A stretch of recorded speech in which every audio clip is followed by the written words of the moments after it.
হৃদয়ৰ কোঠালিত তুমি আহিলা, অচিনাকিৰ পৰা চিনাকি হলা। কি আচৰিত প্ৰেম নামৰ শব্দটো, নহয়নে বাৰু? তোমাৰ মাজত বিলীন মই আৰু তুমিও। হয়তো কেতিয়াও আমি বেলেগ নহওঁ ভাবি সপোন কিছু আমি একেলগে পূৰণ কৰিম বুলি।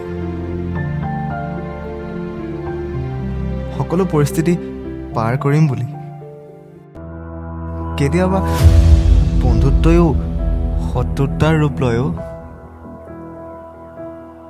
নভবাবোৰেই আটাইতকৈ কষ্ট দিবলৈ লয়। ভুল বুজাবুজিৰে সম্পৰ্ক সৃষ্টি নহয়, ধ্বংস কৰিবলৈ লয়। সেইবাবে হয়তো মোৰ জীৱন ক'ৰবাত বিলীন হয় আৰু সঁচা প্ৰেম অমৰ।